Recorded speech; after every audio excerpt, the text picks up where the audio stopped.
让我们一起来领受上帝的话，记载在新约圣经使徒行传20章35节。新约圣经使徒行传20章35节，和合本圣经在195页，其他版本请看荧幕。我凡事给你们做榜样，叫你们知道应当这样劳苦，扶助软弱的人，又当纪念主耶稣的话说：施比受更为有福。我凡事给你们做榜样，叫你们知道应当这样劳苦，扶助软弱的人，又当起纪念主耶稣的话说：施比受更为有福。这个时候，请我们本堂陈牧师来讲道，题目是迦南文化第3讲给予。迦南文化3给予。我们同心来祷告。慈悲爱我们的阿爸父神，我们向你献上感谢，向你献上赞美，因为主你的恩典够我们用。主，我们也为着在教会所经历的上半年，以及每一周我们的服事侍奉，都有主你的带领，献上感恩。主，你也教导我们要凡事感谢，凡事谢恩，奉耶稣的名常常感谢父神。主，也求你将你今天新鲜的话语赐下，来滋润我们的心灵，让我们因着你的话语得着生命，得着智慧。祷告恳求，奉靠主耶稣基督的圣名，阿们。各位弟兄姐妹平安。请来复习迦南文化的5个口号：真、敢、给、和睦、创新。荧幕没有，来背一次：真、敢、给、和睦、创新。真诚、感恩、给予、和睦、创新。好，在我们所学习的真诚当中，就是要强调正直、忠心、诚实、节制，对付虚假、谄媚、巴结、传舌。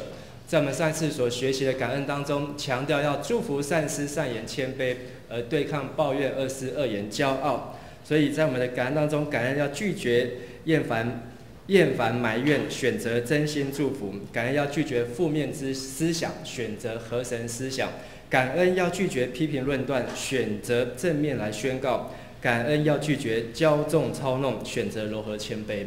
好，当我们在做区长、小组长训练的时候，就礼拜一上一次的讲道完了，隔天就来问这些区长、小组长：请问你们在主日礼拜听完讲道之后，过了1天，然后到了礼拜一的晚上，请问你们对主日早上的讲道还记得什么？哇，大家就开始先烧一烧头，然后呢就开始想：有了，记得了。牧师讲了2只蜗牛的故事。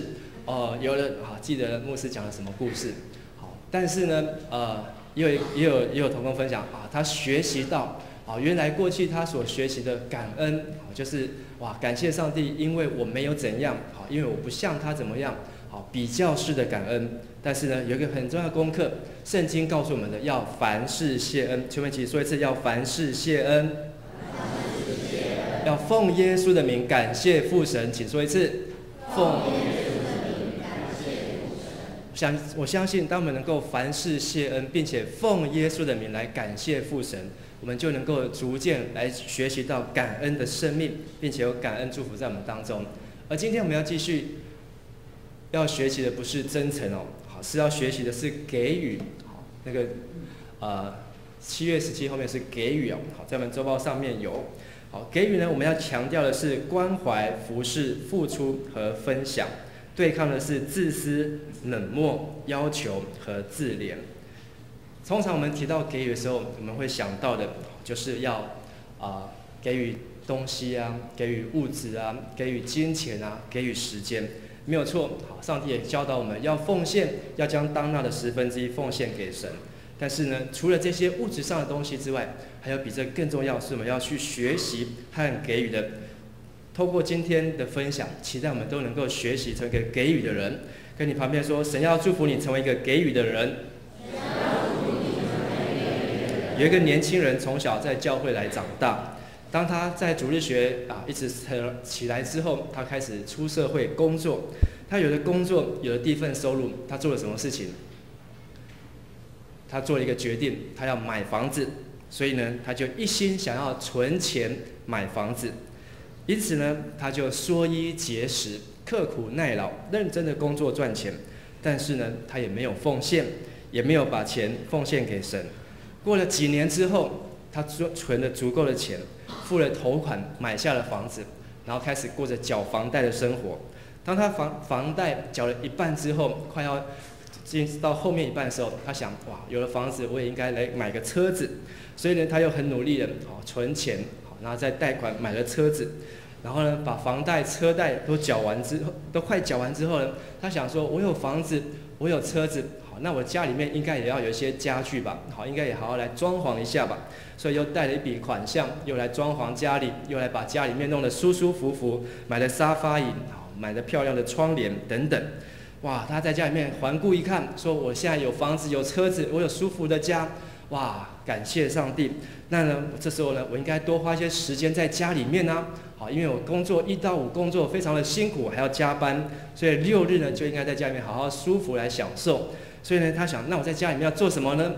所以他就买了液晶电视，又买了这个这个音响，高级的 HiFi 音响，然后呢还买了这个电玩，好，游戏机，然后呢也有买了网路线，哇，在家里面呢就可以有非常多的娱乐，享受在家里面的生活。这样的日子呢，一年复一年，日复一日，他的生命就这样过去。但是呢，我们看见他的生命到老的时候呢，他并没有给予，而是呢，他完全被物质所占有。他没有给予，完全是为了自己的生活被物质所占有。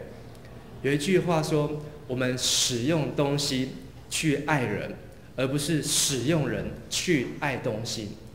我们是使用东西，这些东西是来给我们使用，用来去爱别人。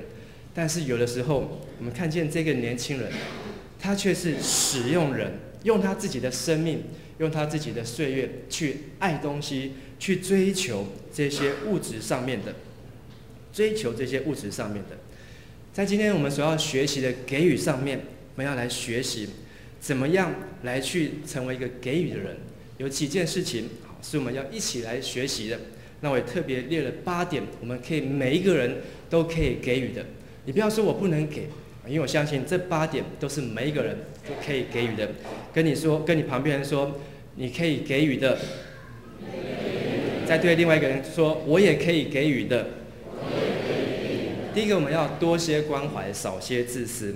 在我们今天所读的《使徒行传》20章当中提到，使徒保罗他的教训以及他给予的生命，我们要从前面来回顾他怎么样成为一个给予的人。从18节到19节这个地方，路加记载到他们来了，保罗就说：你们知道，自从我到亚细亚的日子以来，在你们中间始终为人如何，服事主，凡事谦卑，眼中流泪，又因犹太人的谋害经历试炼。在这一段经文当中，我把前面2个字标出颜色。他们来了，他们是谁？为什么保罗要对他们说这样子的话？如果我们再把《使徒行传》拿出来复习一下，你可以知道，他们是指以弗所教会的长老。而这一段的经文是发生在保罗他第3次布道旅行，准备要回到耶路撒冷，同时也有先知来向他预言，他回到耶路撒冷有这个捆锁，有锁链在等待着他。他也知道这是一条苦路，而他呢保罗却定义要在5旬节之前赶回到耶路撒冷，所以他跳过了以弗所。但是如果我们在复习使徒行传的时候，知道以弗所教会是保罗他在传福音当中最成功的地方，因为他在那地方把上帝的道传遍了整个小亚细亚，整个小亚细亚的地方都听见了主的道，并且也带来一波的大复兴，极大的翻转和改变。所以以弗所教会也是保罗他所建立一个成功的教会，而这些同工们就是这些长老们，是保罗他所思念的。虽然他急着要回耶路撒冷，但是当他路过，他故意不进入以弗所，绕路，但是呢，他却还是打发人去邀请这些以弗所的长老来，然后给他们有一段非常重要的分享。所以我们从保罗身上可以学习，第一个，我们要给予问候。我们一起说，给予问候。我们看见保罗他急着赶路，但是他却把握机会来问候这些长老。当时的保罗并不像我们今天可以随时发简讯，可以随时发 email， 可以随时在 Facebook 上留言祝人家生日快乐。但是在保罗他的那个年代当中，他用他最真诚的行动，就是给予问候。成为一个给予的人，你要常常给人家问候。问候要花多少钱？其实是不用花钱，而是我们愿意花时间，我们愿意去跟人家停留我们的脚步，愿意去跟人家打招呼，早安，你好。不论是我们家中的人，不论是我们出门时候遇到的左右邻舍，不论是我们来到教会一起做礼拜的弟兄姐妹，我们都要给予问候。接着我们又看到36节，就是这一段的结束，到37节，当保罗和这些长老们勉励完，说完了这话，就跪下同众人祷告。众人痛哭，抱着保罗的颈项和他亲嘴。好，这一段话我们等一下会来看为什么事情他们会这么样的感动。但是我们看到第二个保罗他所给予的，就是他常常给予他的弟兄给予什么？给予拥抱。我们一起说给予拥抱。请问你上一次拥抱是什么时候？很多的时候我们很缺乏拥抱。如果你看到小孩子，你可能会拥抱他，但是你有没有拥抱你的太太？拥抱你的先生？拥抱你的父母亲？拥抱你的家人、儿女？在我们东方人、台湾人的社会当中，我们不习惯拥抱，但是我们可能会到不得已的时候，我们才会拥抱。来到教会，我们有一个很好的环境，就是我们是弟兄姐妹，我们可以在主里互相请安。保罗他留下了一个榜样，就是他跟他的同工们、跟他的长老们常常拥抱。很多时候，我们都是到了生离死别的时候，才要把握机会给予拥抱。但那个时候，那个拥抱已经太晚。拥抱是 heart to heart， 心跟心最接近的时候，因为当我们拥抱的时候，心跟心的距离是最接近。根据调查，拥抱能够产生一个叫做催产素，而且呢，它确认拥抱这个所产生出来的催产素，可以降低我们的防卫心跟恐惧的感受，而且还可以提高对他人的信任，促进社交关系的发展，也可以因此，拥抱所产生出的催产素呢，又叫做抱抱化学物质。我们说一次，抱抱化学物质。跟人家抱一抱，就会产生出一个化学物质。这个化学物质可以让人更有信心，让人的人际关系更好。所以，如果你发现你的孩子人际关系不好，你发现你的孩子或许他的这种恐惧很强烈，常常给他什么抱抱。但是不止孩子，如果你觉得你的先生常常这个提心吊胆的，给他拥抱；如果觉得你的太太常常在人际关系上面不好的，给他拥抱。透过这些拥抱，可以带来改变，也可以祝福他。拥抱要不要花钱？不需要，只要你愿意，双手张开，随时都可以给人拥抱。跟你旁边说，你可以给人拥抱。第二个，我们看见给予是要多些服侍，少些冷漠。我们一起说一次：多些服侍，少些冷漠。我们看见保罗的服侍，他是不冷淡的，他是不会冷漠的。在20节的地方，我们一起来读：你们也知道，凡与你们有益的，我没有一样避讳不说的，或在众人面前，或在个人家里，我都教导你们。保罗在这边，他对这些长老们，对这些同工们，他给他们的服事是什么？凡与你们有益的，我都要说，我没有一样避讳隐瞒不说的。所以我们要学习给予什么？给予赞美，给予赞美。我们一起说：给予赞美。在保罗的服事当中，他知道赞美的力量，他知道赞美可以带来改变，所以他常常给人赞美。根据研究，当我们对一杯水常常赞美这杯水的时候，这杯水拿去放大之后，发现它的结晶是彩色的，是金色的。但是另外一杯水放在这边，你常常怒骂这一杯水，常常讨厌这杯水，骂这杯水是王八蛋、笨蛋。这杯水的结晶是混浊的，是没有办法结晶，是分散的，而且呢是黑色的。人的身上有70%是什么做成的？水做成的。所以你对一个孩子，对一个人，常常赞美他，他的生命就是彩色的；你常常骂一个人，就是拆毁他，他的生命就是浑浊的。台北市有个国小，他们听了这个实验之后，他们也很有实验的精神，他们就拿了2碗饭在教室里面，对这碗饭说：“你是最棒的白饭，你是我看过最美丽的白饭。”好，每个孩子都赞美这碗饭。另外一碗饭是：“你是我看过最丑的饭，你是我看过最讨厌、最臭、最难闻的饭。”经过1个礼拜，好，这一碗饭呢，好，它当然还是发霉，但是呢，它的发的霉的颜色，好，是一个鲜绿色。这碗饭，好，不到3天就发霉，而且它的霉是浑浊的黑色，还有这个深紫色，好，非常不好的颜色。可以看见，连饭都听得懂你在骂他，更何况是人了。你跟你旁边说，人听得懂你在赞美他。一个刚生出来小婴儿，你对他的赞美，你不要认为他不知道，他知道。一个在妈妈肚子里面的胎儿，你不要认为他听不懂，他懂，因为他是有生命的基因在这里面。最好的赞美，最好的给予，就是给人家赞美。赞美要不要花钱？不用钱。你要鼓励他，肯定他，在他做对的地方，甚至做错的地方，都要鼓励他，支持他，他的生命就会不一样。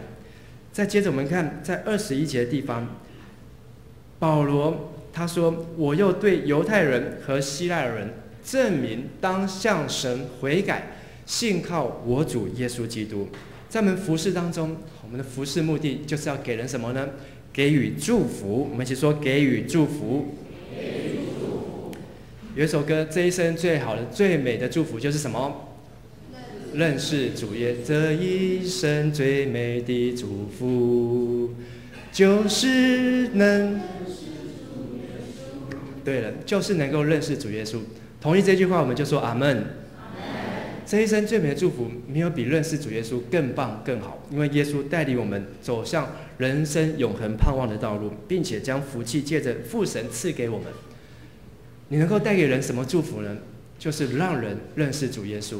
保罗说，他所做的，不论是犹太人、外邦人、希腊人，就是带他们要向神悔改，并且信靠我主耶稣基督。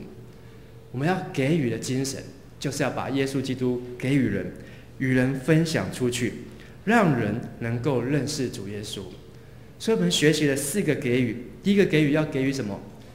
给予问候。第二个给予要给予拥抱、抱抱、化学物质。第3要给予赞美。第4要给予，就是带领他认识主耶稣。你能够给，你也是曾经被给过的人。第3，我们要学习多些付出，少些要求。24节的地方，保罗这样说，我们一起读：我却不以性命为念，也不看为宝贵，只要行完我的路程，成就我从主耶稣所领受的职事，证明神恩惠的福音。在保罗的付出当中，他付出什么？他付出他的性命。我们一起说：付出性命。不是说他要去死，而是他不以性命为念。他不会做一件事情先想说是啊没戏，好，他不会想评估这个，而是是不是合乎神的心意，他就去做。因为有比生命更宝贵的事。你跟你旁边的姐妹弟兄说，有比生命更宝贵的事。什么是比生命更宝贵的事情呢？就是保罗所说的，你从主领受职事，并且证明神恩惠恩典的福音。他知道神的福音比他的生命更重要，比他的人生的性命更宝贵，所以他传的是宝贵的实价、宝贵的福音、宝贵的拯救，比他的生命还要重要。所以他宁愿为了福音死也没有关系，更何况少吃一顿饭，少睡一次觉，少享受一次的旅程，他都能够牺牲，他能够放弃，因为以福音为念，以福音为宝贵。所以在保罗的给予当中，他所给予的就是给予帮助，帮助弟兄姐妹领受上帝的福音，帮助弟兄姐妹领受神的恩惠。我们可以给人帮助，简单到你可以帮一个小孩子按电梯，或是你可以帮助人去还清贷款，这一些都是给人家帮助。但是帮助是在别人的需要上面伸出你的援手。别人不需要，人家明明吃得很饱，你还叫他来请你吃面，他觉得你不是在帮助他，你在虐待他。今天很多的孩子叫他吃饭，请他吃麦当劳，他说我不要，他不觉得你在爱他，他觉得你在虐待他，因为你没有在他需要上面给予到他的帮助。所以你要帮助人，要先认清需要。我们说认清需要，这不是他的需要，你给他再多都没有帮助到他，你给他再好，他也不会感激，他也不会纪念。而他的需要是什么？他的需要就是需要神恩惠的福音，神恩惠的福音。你要帮助他，让他明白依靠神的恩典。25节到26节，保罗又继续这样教导，我们一起来读：我素常在你们中间来往，传讲神国的道。如今我晓得，你们以后都不要再见我的面了。所以我今日向你们证明，你们中间无论何人死亡，罪都不在我身上。在这边，保罗他跟他的长老们、跟他的同工们分享了一句话，这句话让人看了有一点满头问号，怎么可以讲这种话呢？说以后不能再见我的面，而且你们中间谁死了，罪不在我身上。我相信，如果我们没有跟保罗同工过，我们不明白这句话的意思，或是说，如果我们没有明白保罗他所走的、他所行的，我们也很难去体验、去察觉出保罗他所要说的意义是什么。保罗在这边所要说的是他要给予饶恕。给予饶恕，我们一起说给予饶恕。保罗来到以弗所，在这个地方传道2年的时间，他利用几个月时间让福音传遍了小亚细亚，再用2年的时间在推拉奴的学坊教导人。但是这样的服事看起来很美好，但是到最后我们却看见，因为这些在神庙里面做银器的这些神将、这些银匠，他们起来造谣，然后呢，就轰动，就怂恿全城的人来攻击保罗，攻击以弗所教会，让整个保罗在那边福音的事工2年多来非常的顺利，却在一夕之间差一点要垮掉，但是上帝也差派人，差派当地有名望的这些长官们来安抚这件事情，让这件事情暂时告一段落。所以对保罗来讲，其实他也是很受伤，因为他也曾经被陷害、被诬告，他也曾经被攻击，甚至差一点被逼迫，差一点要死。但是保罗他却说，在这个地方他所做的、他所行的，他完全的饶恕掉，完全的释放掉。很多的时候，我们每一个人都没有释放我们心中的苦毒，没有释放我们心中的埋怨。在我之前一个教会服事的时候，有一个长老跟一个执事2个人吵架吵得很凶，凶到哇，这个2个人真的是死对头。为了一点点奉献的数字、奉献的金额，2个有意见，从此2个就没有好脸色。但是其中有一个却很临时的住院生病，然后呢，在这生病当中呢，哇，这个情况非常的不好，而且呢，他就这个医院很快就把他送进加护病房，而且发出危急的通知。后来呢，我们就带着另外一个同工就去到医院，然后知道这2个同工他们其实是从来已经一段时间，他们并不能好好的沟通，但是呢，在这个加护病房的病床上面，那时候他们2个都还可以讲话，就带他们说你们应该要彼此饶恕。好，看见这个同工他已经躺在病床上面，好，他的生命也是非常的微弱，好，应该彼此饶恕。好，所以他用他人生最后的一点的力气，好，跟另外一个同工说对不起。而另外一个同工他在场，他也痛哭流涕，泪流满面，好，跟他说好对不起。好，他们两个在那个当中，好，在主的里面就互相的原谅，互相的释放。感谢上帝，当然后来这个同工还是病逝，但是要感谢主的是，在他们当中再也没有苦毒论断，而他们能够两个人有一天在天上再次见主面的时候，他们是能够一起站在主的面前。有一个牧师，哇，他在教会里面这个办了布道会，然后呢邀请同工，邀请会友大家一起来努力，我们来办布道会。但是呢，在极力的邀请鼓吹之下，到布道会那一天却来了小猫2-3只。这个牧师呢，好，在那天布道会草草结束之后呢，非常的怎样生气，而且非常难过，非常的伤心。哇，他就跟上帝抱怨：神啊，为什么都没有会友要来？为什么都没有人要来？都没有同工要来一起来布道呢？好，布道是每个基督徒应该做的事情。哇，他就跟神埋怨说，他不要干了，他不要留在这个教会了，好，这教会不能跟他同工。但是在他埋怨完之后，神对他说：你办的布道会别人要来，我办的布道会你要不要来？他说：神啊，你办什么布道会呢？他说：我每天早上好都希望你能够来到我面前，跟我祷告，跟我灵修，能够听我的话。我希望好在晚上的时候你能够与我同在，跟我有一个亲近的时候，我常常邀请你，你却都缺席。这时候这个牧师一听，好，到这边他羞愧万分。他说：主，我知道了，好，我不应该抱怨，我应该要饶恕，我应该要祝福我的同工，我应该要继续来鼓励他们，继续来勉励他们。这个牧师后来就带领他的同工，不断的来服侍神，来建立教会。圣经说：你们若不饶恕人，你们在天上的父也必不怎样饶恕你们。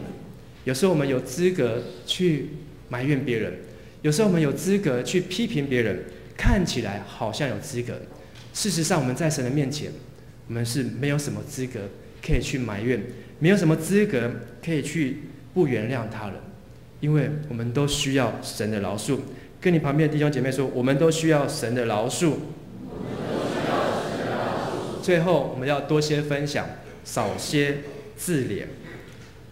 28节，保罗对这些长老们说：圣灵立你们做全群的监督，你们就当为自己谨慎，也为全群谨慎，牧养神的教会，就是他用自己血所买来的。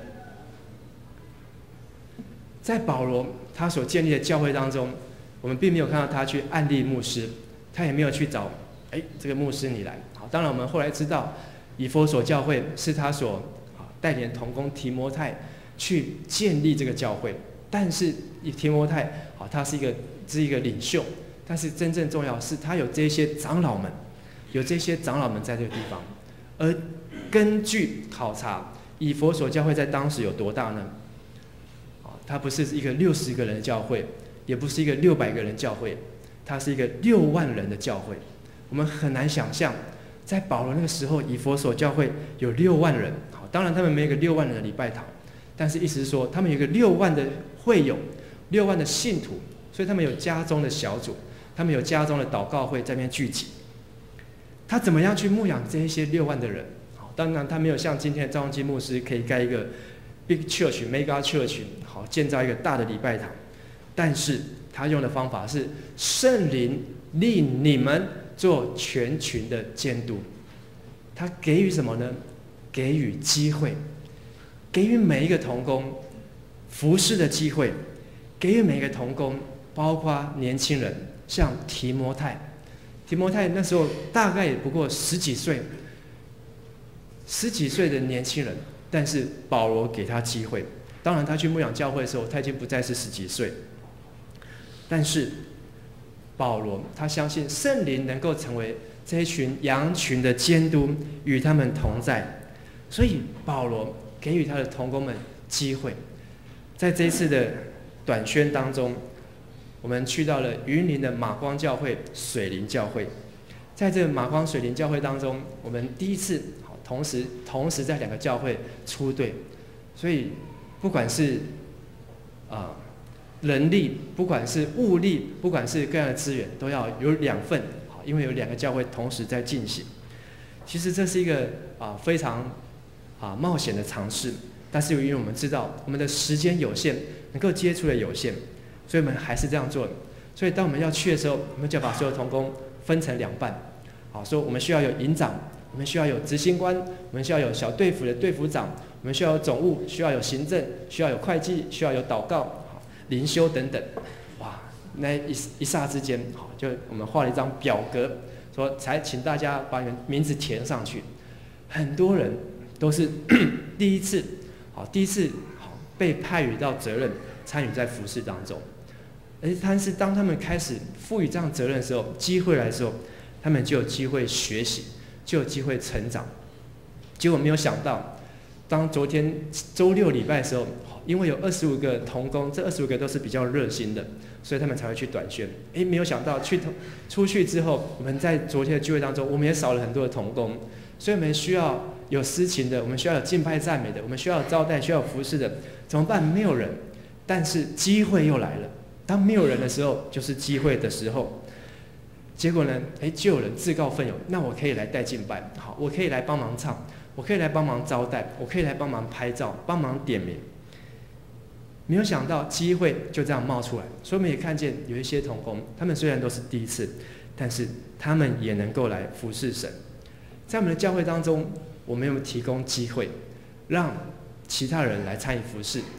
我们有没有提供足够的机会让其他人来教主日学，让其他的人来担任志工，让其他人来担任招待，来担任小组长？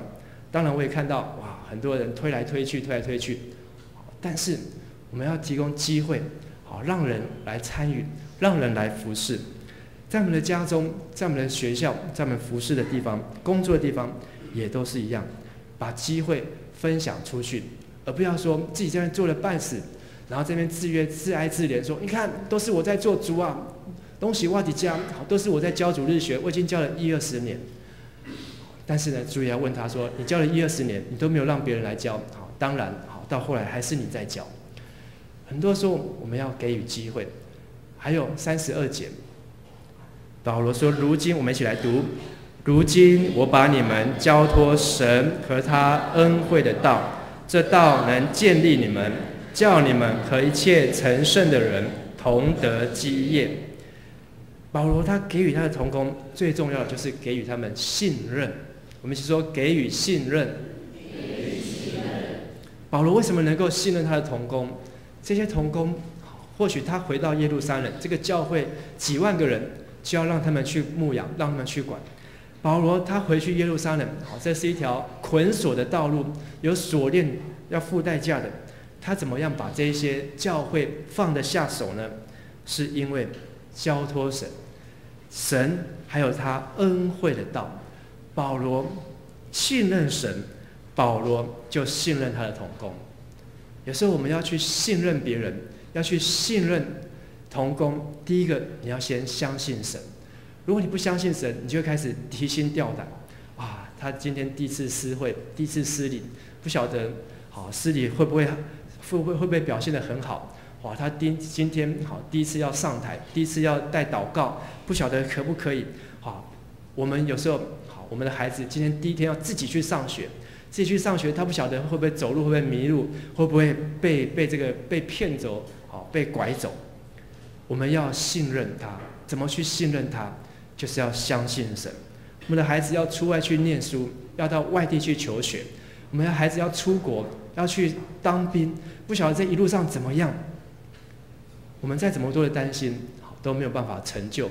只有信任、信靠神，交托神和他恩惠的道。我们一起说，交托神和他恩惠的道。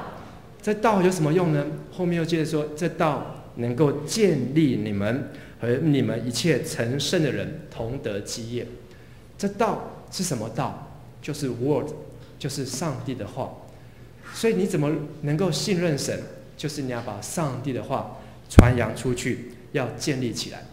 你要相信你的孩子在外面一切平安，你就要建立他有神的话在他生命当中。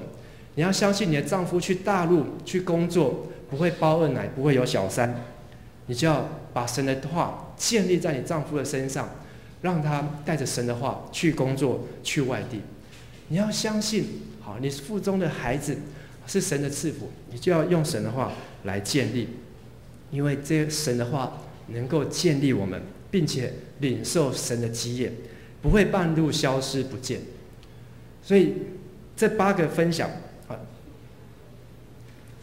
我们再来复习一次。第一个是要给予问候，第二要给予拥抱，第三要给予，第四给予，第五给予，第7给予，最后要给予。这8个给予都是每一个人你可以做的，而且神也都给你。请问神有没有问候过你？神有没有拥抱过你？神有没有赞美你？神有没有祝福你？神有没有帮助你？神有没有饶恕你？神有没有给你机会？神有没有信任你？我相信神他都乐意给你，你也可以给别人。结论，凡事要给你们做榜样。33节保罗说，我未曾贪图一个人的金银衣服。34节保罗说，我这2只手常供给我和同工的需要，这是你们知道。35节我们一起来读，我在各种事上给你们留下榜样，告诉你们应该这样勤劳工作，来帮助软弱的。要记得主耶稣亲自说过的话，施比受更为有福。做榜样，什么地方做榜样？在各种事上。我们说各种事上，说我不是只有在做礼拜上做榜样，这样就够了，我就可以跟神交代。你的奉献有没有给你的孩子做榜样？你的祷告有没有给你的孩子做榜样？你的关怀、你的聚会、你的问候、你的服事、你的传福音做见证，有没有做榜样？不是在一件事上，在各种事上，在你顺境的时候，在你逆境的时候，在你痛苦的时候，都要为主做榜样，要这样勤劳工作，帮助比你软弱的人。唯有这样，神的恩典才会不断的涌流下来。所以在路加福音12章，神这样说：因为多给谁，就向谁多要；多托谁，就多给谁，就向谁多取；多托谁，就向谁多要。神他给你的这8个祝福，但是这8个神也要你，谁要跟你索取，你要给出去。因为第8章路加福音又说，第8章又说，凡有的还要给他，凡没有的，连他自以为有的都要夺去。他以为他有了，他以为他有这些足够了，但是神要夺去。路加福音第6章也说，要给人就有给你们的，并用十足的升斗连摇带按，上尖下流地倒在你们怀里。什么叫做连摇带按？好，如果我们过去是农业社会，好，这个米你要把它称起来，好，这样子用那个勺子这样捞起来，好，你会先做一个什么动作？摇一摇。为什么要摇一摇？因为摇一摇之后本来是装满的，再摇一摇之后，又沉下去了，因为下面还有缝隙。连摇带就是摇一摇之后还要把它压下去，压下去做什么？上帝还要再继续祝福下来，祝福到什么地步？上尖下流，就是让整个米都尖起来，然后一直流下去。上帝要给我们的是这样的多，可是我们给人的时候，如果我们不愿意给的时候，好，就停在那边，你就没有空间，就没有地方再领受神要给我们的祝福。所以在问题思考这8个给予当中，我们自己来评估，我们怎么样，我们做得如何，我们是不是能够给人？我们有没有常常给人问候，给人拥抱，常常给人赞美，给人祝福，常常给人帮助，给人饶恕，给人机会，给予信任？我们曾经从神所领受的，而我们又可以给人哪些？还有当我给了之后，神又怎么样的祝福我？在我们这一周有小组，盼望我们都能够分享。最后我用另外一个故事来结束。有另外一个年轻人，他也从小在教会长大，但是呢，在他很小的时候，他就立定心志，他跟神祷告说：神啊，我要把自己给你，奉献给你。所以这个年轻人长大之后，他有了第一份的收入。他有第一份收入，他做了什么事情？他奉献。然后呢，因为他知道他这个收入是神给他的，所以他奉献出来。从此他就遵守着奉献的原则，然后结了婚，有了小孩，持续的奉献。因为他不断的奉献，所以圣经说财宝在哪里，心就在哪里。他没有离开过教会，他也被选上了执事，后来也继续成为长老。而他的子女长大起来，继续都在教会来服侍，全家侍奉神。经过100年之后，这个人早就已经作古了，可是100年之后，人家去调查，他的后代里面都是牧师、医师，还有校长，还有律师，对整个国家、整个社会都有贡献。然后人家就想起前面那个人，也是从小在教会长大，可是为了买房子、买车子，过了100年之后，人家去看他的后代都在做什么呢？他的后代100年之后，负债、妻离子散、离婚、作奸犯科，甚至他们后代没有人在教会，也没有人知道100年前他们的祖先曾经是在教会长大的孩子。两个对照起来，我们发现是天壤地别之差。期待我们每一个人从现在就开始给予，就能够给神，神要祝福我们。我们同心来祷告。慈悲我们的父神，谢谢你将各样的美物赏赐给我们，而我们也是蒙受耶稣基督的恩典，你给予我们新的生命、新的样式，成为新造的人。主，你说要给人，就必有给你们的。你的话说，施比受更为有福。主，恳求你让我们有一个愿意给的心，让我们凡事在各样的事上都能够做出榜样，帮助我们身边软弱的人、困苦的人。因为上帝的恩典要透过我们的手永流不断，祝福于人。这时候我们要同心用新的诫命成我们的祷告。你要尽心、尽性、尽意爱主你的上帝，这是诫命中的第一，而且是最大的。其次也相仿，就是要爱人如己。这2条诫命是律法和先知一切道理的总纲。我赐给你们一条新命令，乃是叫你们彼此相爱。我怎样爱你们，你们也要怎样相爱。有彼此相爱的心，众人因此就认出你们是我的门徒了。阿们。